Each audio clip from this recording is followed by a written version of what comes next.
So yeah, no, I'm kind of kidding about that. I'm not triggered, I'm not raging or anything. In this video, I'm going to be talking about basically MLB free agency and my reaction to the Angels pretty much getting no pitching. And I'm a little annoyed about that. Anyway, we're gonna get into it. Also, just stay tuned if you're a baseball fan because I'm going to be getting through pretty much just talking about every main free agent. And now with the signing of Ryu to the Blue Jays, free agency is pretty much done. There's pretty much nobody left. So I can talk about the whole summary, and let's get started at the beginning of spring training, shall we? First of all, Zack Wheeler, one of the big guys. I was hoping the Angels could get Zack Wheeler and Gerrit Cole this offseason. I was really just thinking, okay, we just gotta get started pitching, and obviously it's gone a weird, different way. So Zack Wheeler, he signs with the Phillies immediately. I was annoyed until I saw the contract the Phillies gave him. They paid him $118 million. Okay, I get he has potential, but what? $118 million for 4 years. How did you give him that much money? What has he done? Like have a 3.5 ERA? Are players actually getting paid that much? Like, damn, I should have started pitching. Bro, I'll go to the MLB, have a couple decent years, sign Scott Boras and get a $100 million contract. Anyway, then, like this is the main news, but the Angels did a small trade with the Orioles for Dylan Bundy. He's shit. There's really no sugarcoating it. Not a huge deal. We can still get one of these aces. Gerrit Cole. I've been freaking waiting like the last 2 months before this. I've literally just been like excited for the moment of just hearing the news of Cole going to the Angels.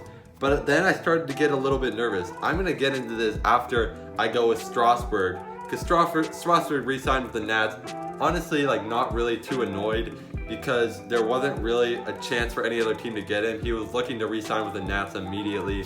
And this actually made me excited because of Rendon. That means if we somehow miss on Cole, we're gonna get Rendon. This is where I made a video talking about Cole and Rendon. I knew 100% we're at least gonna get one of them. Anyway, Strasburg re-signs. Not really anything the Angels can do. I'm not mad at Moreno and Billy Epler, the Angels owner and GM. I'm not mad at them yet. This is a little weird too. Gerrit Cole signed with the Yankees.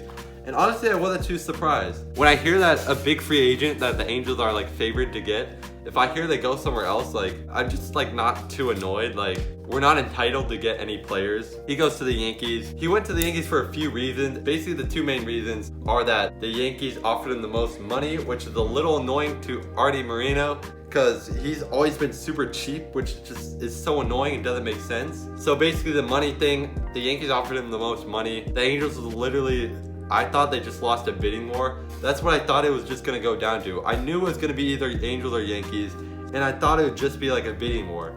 But what I didn't know is that he was like a Yankees fan as a kid. He was one of those kids.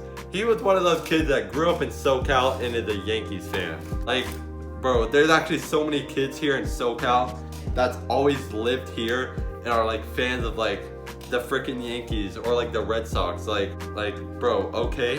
Like, what? And also the second big reason the Yankees were good last season. They made the ALCS. Like, I'm kind of annoyed at Cole. His whole thing about him being a fan of the Yankees is really dumb. But him signing with the Yankees just really isn't too crazy to me. The Yankees was the team he liked as a kid and dreamed of playing as. They were better and they offered him more money. Like, how do you not choose them? And the Angels had 90 losses. Like, it's gonna be a lot harder to get them to a team that's like not good last season. But honestly, going any more than 300 million is kind of absurd. So I wish Cole the best in New York. I don't think he's gonna do that good at Yankee Stadium, at a hitter's ballpark, in front of those fans. I don't know. I don't know. I'm not saying that because like I'm salty about it. I'm actually not salty because the next day the Angels get Anthony Rendon. I was super hyped to hear this, and this is still sinking in that Mike Trout and Anthony Rendon will be hitting back to back. Two guys with about 1,100 OPSs, probably one of the greatest two players, like the greatest hitting duo formed in MLB history. This is as good or better than getting Gerrit Cole, in my opinion. Getting a great hitter, there's nothing bad to it. It's just as good as getting a great pitcher, even if your pitching's bad, getting a great hitter is still just as good as getting a great pitcher. It just adds on to the Angels' great hitting. It's crazy to think that the 2020 AL MVP could be on the Angels, but not even Mike Trout. Like, that could literally happen. We can become probable playoff contenders if we can get some big pitchers. And this is where it just goes downhill for the Angels. First of all, Cole Hamels to the Braves. Okay, he's not a big deal. There's still Mad Bum, there's still Kluber, there's still Keuchel, there's still Ryu, still Julio Teheran, which actually this guy I was really hoping the Angels can get, Julio Teheran. He has pitched the last 8 seasons. He's pitched more than 30 starts every year. This guy is consistent and he's always been around 4 ERA, which is just not bad at all. And the Angels signed him for 1 year, $9 million. I was actually really happy about this.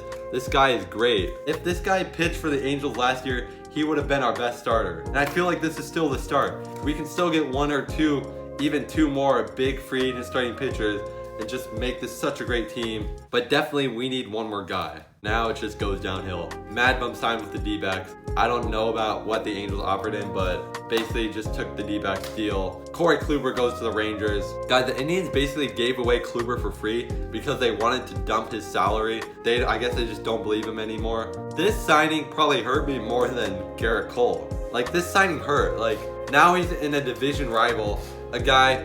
He only had 1 bad season, which was last year when he broke his arm. He had an injury, and he only had 7 starts last year. I think the very year before he won Cy Young. He's a 2-time Cy Young award winner. So there's 1 guy left, Ryu. Should have won Cy Young. Honestly, he should have won Cy Young last year. I guess he's sort of an injury risk, but the last 2 seasons, his ERA has been around 2, and then he goes to the Blue Jays for $80 million. Less than Zach Wheeler. Less than Zach Wheeler. I don't know how the Blue Jays got him over the Angels. We had this money to spend. We had money to spend. Like, there's still money to spend. You might as well outbid the Blue Jays. You can spend more than $80 million for Ryu, a guy that's a Cy Young candidate the last 2 years. So yeah, Angels, the team with the most money and the team that's needed starting pitching the most in a year where almost every free agent is an amazing starting pitcher. Like, one of the biggest free agencies in terms of like starting pitcher availability, and then we get a great hitter, but no pitching.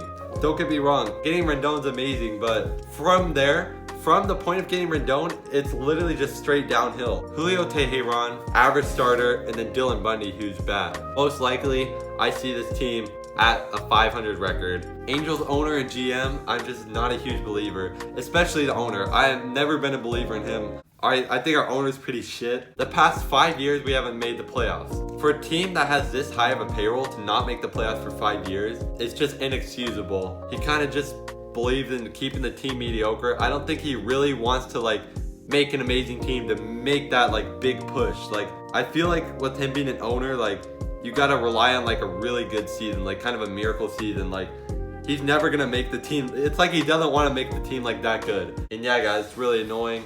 Rendon, obviously, I think it's great. I'm praying that the Angels have like a really good season and make the playoffs. Once you make the playoffs, anything can happen. Everyone thought the Yankees, Astros, and Dodgers were gonna win it all, but then the Nationals came and won it all, which I actually predicted them to win it all. Wild card teams can go and win the World Series. Like, once you make the playoffs, I really believe that anything can happen to any team. There's always that year where a surprise team goes to win it all. There's always a chance for the Angels. I hope you guys enjoyed this video. Make sure you leave a like. It's the best way to show your support. More baseball videos are coming, so stay tuned. Make sure you subscribe. Any opinions you have about this video, make sure you comment it down below. Comment down any questions you have if you want to see like a Q&A about the Angels or just baseball in general. Make sure you follow my Instagram at satchel.white. Link in the description too. And that is it. I'll see you guys next time. Peace.